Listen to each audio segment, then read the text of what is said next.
नमस्ते, welcome to ideation.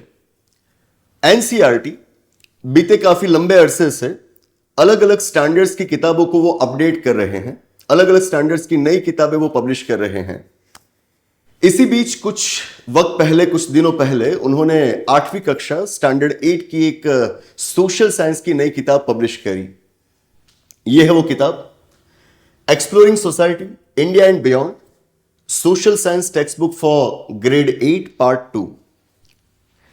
अब जैसे ही इस किताब की कॉपी सर्कुलेट होना शुरू हुआ, एक बहुत बड़ा विवाद खड़ा हुआ। क्या था वो विवाद?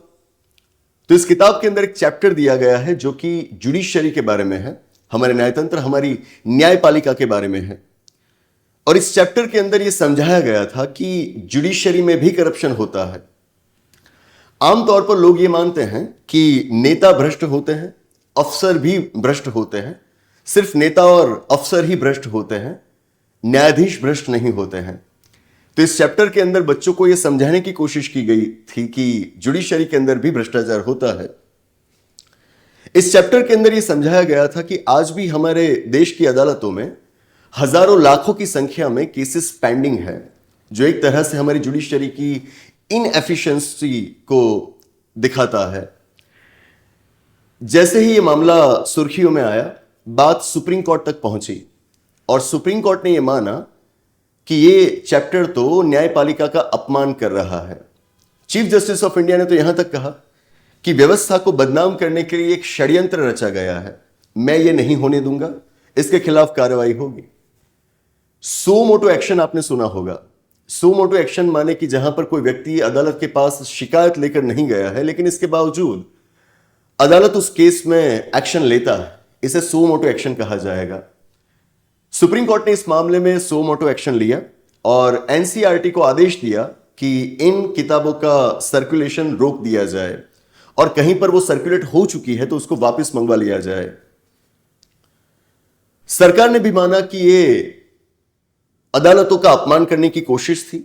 हमारे यूनियन एजुकेशन मिनिस्टर ने बताया कि इसके लिए जो कोई भी जिम्मेदार व्यक्ति है उसके खिलाफ कड़ी कार्रवाई करी जाएगी। ठीक है, अगर सरकार को और सुप्रीम कोर्ट को यह लगता है कि यह न्यायपालिका का अपमान है तो आपको कार्रवाई करनी चाहिए, कदम उठाने चाहिए। लेकिन इसी के साथ हमें एक और सवाल भी करना होगा। अपमान कहीं और भी हुआ है जिस पर ज्यादा बात नहीं हुई है। शायद पिछले ही साल एनसीईआरटी के द्वारा 7th स्टैंडर्ड की एक नई किताब पब्लिश की गई थी जिसमें इंडियन सोसाइटी के बारे में बात करी गई थी। जब इस किताब को मैंने पढ़ा तो मैं हैरान रह गया। जिस तरह की लैंग्वेज वहां पर इस्तेमाल की गई थी, मैं हैरान रह गया। सबसे पहले तो इस किताब के अंदर बताया गया था कि भारतीय समाज के लिए वर्ण व्यवस्था बनाई गई, जाति व्यवस्था बनाई गई। उस किताब में यह समझाने की कोशिश की गई थी कि वर्ण व्यवस्था, जाति व्यवस्था वो हमारे समाज की जो इकोनॉमिक एक्टिविटीज हैं उनको ऑर्गेनाइज करने के लिए, हमारे समाज को एक स्थिरता प्रदान करने के लिए ये व्यवस्थाएं बनाई गई थी। मतलब कि आप इन व्यवस्थाओं को सही ठहराने की कोशिश कर रहे हो। क्या यह सही है? वो व्यवस्थाएं कि जो इंसान को इंसान नहीं समझती है, एक इंसान को दूसरे इंसान से अलग कर देती है, क्या उस व्यवस्था को हमें सही ठहराने की कोशिश करनी चाहिए? बच्चों को क्या हमें यह सिखाना चाहिए? उससे आगे उस चैप्टर के अंदर शब्द इस तरह से इस्तेमाल किए गए थे, नीची जातियां, अंग्रेजी में लिखा गया था लोअर कास्ट। क्या यह भाषा सही है? नीची जातियां लिखने की बजाय क्या आपको नहीं लिखना चाहिए अमुक जातियां, कुछ जातियां, या फिर कही जाने वाली नीची जातियां, या फिर तथाकथित नीची जातियां? आप नीची जाति इस तरह का शब्द प्रयोग कैसे कर सकते हो? मतलब कि जब कोई कहता है या फिर लिखता है नीची जातियां, तो इसका मतलब यह होता है कि वो व्यक्ति खुद मानता है कि कुछ जातियां नीची होती है और कुछ जातियां ऊंची होती है। हम कौन होते हैं ये तय करने वाले कि कौन नीचे है कौन ऊपर है? वो भगवान भी तय नहीं कर सकते। अगर किसी भगवान ने यह तय किया है तो मैं कहूंगा कि वो भगवान ही नहीं है। हमें हमारे बच्चों तक ऐसी भाषा नहीं पहुंचानी चाहिए। मैं खुद एक टीचर हूं, मैं हमेशा यह कोशिश करता हूं कि अपने स्टूडेंट्स तक इस तरह की भाषा को ना पहुंचने दूं।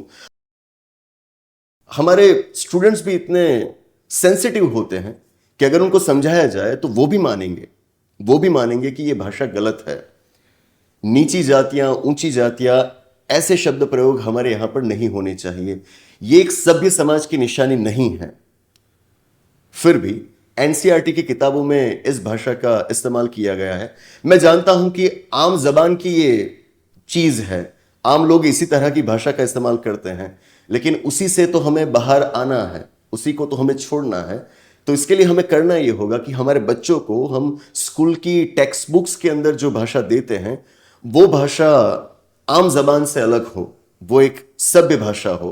और इसीलिए जरूरी बन जाता है कि अगर 8वीं कक्षा की एनसीईआरटी की किताब से जुडिशरी के बारे में ये जो बातें कही गई है अगर वो हटाई जा रही है, तो 7th स्टैंडर्ड की उस किताब से ये जो शब्द लिखे गए हैं वर्ण व्यवस्था, जाति व्यवस्था के बारे में, जिस तरह की भाषा का इस्तेमाल वहां पर किया गया है, उसको भी हटाया जाए। मैं अनुरोध करूंगा सरकार से, अनुरोध करूंगा सुप्रीम कोर्ट से भी कि वो भी इस मामले में कोई सो मोटो एक्शन ले और इसको रोके। अपमान सिर्फ जुडिशरी का वहां पर नहीं हुआ है, इस देश के ज्यादातर लोगों का अपमान 7th स्टैंडर्ड में हो चुका है कि जब नीची जातियां, इन शब्दों का इस्तेमाल वहां पर किया गया है। आशा करते हैं कि सुप्रीम कोर्ट और सरकार दोनों इसका संज्ञान ले और इस मामले में जो कोई भी कदम उठाने हो वो उठाए। बस इसी के साथ इस बात को यहीं पर रोकते हैं। आने वाले सेशन में ऐसे ही किसी इंटरेस्टिंग और इंपॉर्टेंट टॉपिक के साथ फिर मिलेंगे। Thank you.